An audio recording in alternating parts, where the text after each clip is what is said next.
Jansangram news, बातमीची सत्यता हीच आमची ओळख। कैसा क्या सर, क्या आपको कैसा क्या वातावरण मिल रहा है, क्या आपकी यानी कैसा क्या है आपका ये यहाँ पे वोटिंग के हिसाब से कैसा क्या माहौल है आपके हिसाब से, आप बताइए ज़रा। मैं जहाँ तक समझ रहा हूँ कि जो 10 साल का बीजेपी का जो शासन रहा है आरवी नगर परिषद में, इसको देखते हुए आरवी की पूरी जो जनता थी, जिन्होंने बड़ी अपेक्षा से नगर परिषद बीजेपी के हाथ में सौंपी थी और पूरी की पूरी सीट्स आरवी नगर परिषद की बीजेपी को पिछले टर्म में मिली थी। तो इतना बड़ा बहुमत मिलने के बाद जो रिजल्ट आरवी की जनता एक्सपेक्ट कर रही थी, अपेक्षित कर रही थी कि ये 5 साल में बहुत ज़्यादा विकास आरवी नगर परिषद के माध्यम से शहर का होगा, उस अपेक्षाओं पे मतलब जनता की जो अपेक्षा थी, उस अपेक्षा का जो है बिल्कुल फेल्यूर जो रहा है बीजेपी का गवर्नमेंट का रहा है। और इसी वजह से मैं समझता हूँ कि आरवी की जो जनता है वो इस वक्त नगर परिषद के चुनाव में परिवर्तन के मूड में है और मैं समझता हूँ कि निश्चित तौर पे इस चुनाव में आरवी की जनता परिवर्तन करेगी और पिछला जो 10 साल का जो बीजेपी का जो शासन था उसको पलट के यहाँ पे कांग्रेस और एनसीपी की यूपी का जो गवर्नमेंट है वो गवर्नमेंट यहाँ पे नगर परिषद में बैठेगा। बीजेपी अपना जो टारगेट था 23 के 23 वो खुद कर पाएगी कि नहीं कर पाएगी? मैं बोल रहा हूँ कि इस वक्त जो रिजल्ट जो आएंगे वो चौंकाने वाले आएंगे और भारतीय जनता पार्टी का जो 10 साल का शासन आरवी नगर परिषद में रहा है उसका जो फेल्योर को देखते हुए यहाँ पे इस वक्त परिवर्तन अटल है और आरवी के नगर परिषद में कांग्रेस एनसीपी की यूपी का झंडा यहाँ पे लहराएगा। इसमें मेरे बारे में मुझे इसमें कोई शंका नहीं। विकास के मुद्दे पे सर वो बोल रहे हैं कि हमको विकास के मुद्दे पे ही वोट मिलेंगे, इसमें आपका क्या कहना है?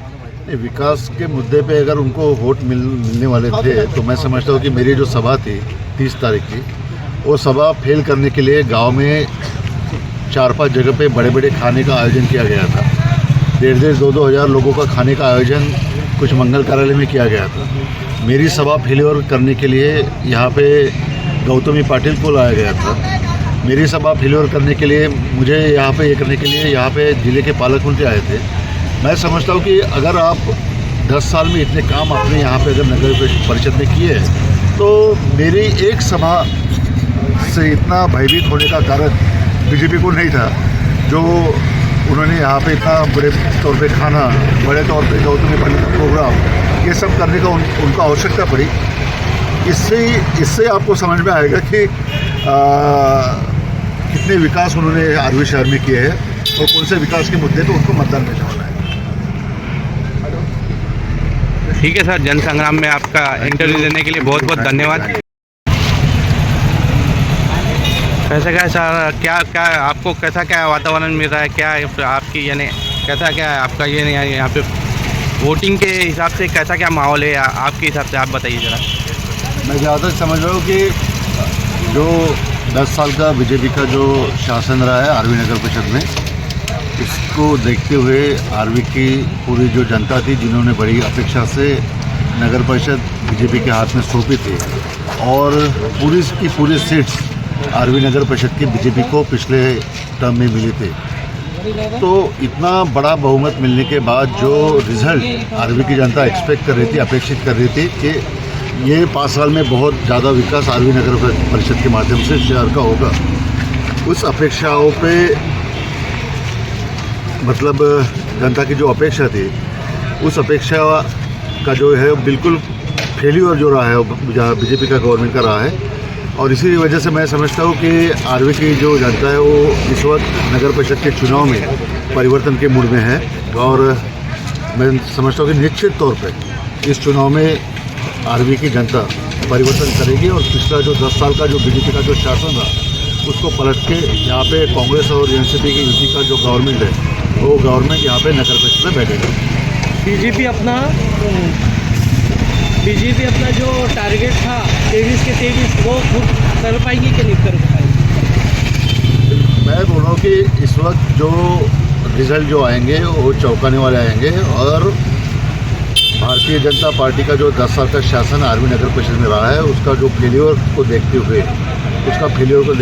यहाँ पे इस वक्त परिवर्तन अटल है और आरवी के नगर परिषद में कांग्रेस एनसीपी की युति का झंडा यहाँ पे लहराएगा। इसमें मुझे इसमें कोई शंका नहीं। विकास के मुद्दे पे सर वो बोल रहे हैं कि हमको विकास के मुद्दे पे ही वोट मिलेंगे, इसमें आपका क्या कहना है? विकास के मुद्दे पे अगर उनको वोट मिलने वाले थे तो मैं समझता हूँ कि मेरी जो सभा थी 30 तारीख की, वो सभा फेल करने के लिए गांव में 4-5 जगह पे बड़े बड़े खाने का आयोजन किया गया था। 1,500-2,000 हज़ार लोगों का खाने का आयोजन कुछ मंगल कार्यालय में किया गया था। मेरी सभा फेलियर करने के लिए यहाँ पे गौतमी पाटिल को लाया गया था। मेरी सभा फेलियर करने के लिए मुझे यहाँ पे ये करने के लिए यहाँ पे जिले के पालक मंत्री आए थे। मैं समझता हूँ कि अगर आप 10 साल में इतने काम आपने यहाँ पे अगर नगर परिषद में किए हैं तो मेरी एक सभा से इतना भयभीत होने का कारण बीजेपी को नहीं था। जो उन्होंने यहाँ पे इतना बड़े तौर पे खाना, बड़े तौर पे गौतमी पाटिल का प्रोग्राम, ये सब करने का उनको आवश्यकता पड़ी। इससे आपको समझ में आएगा कि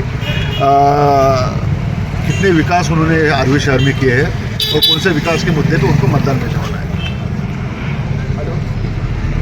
ठीक है सर, जन संग्राम में आपका इंटरव्यू देने के लिए बहुत बहुत धन्यवाद। कैसा सर क्या आपको क्या वातावरण मिल रहा है, क्या आपकी यानी कैसा क्या है आपका ये यहाँ पे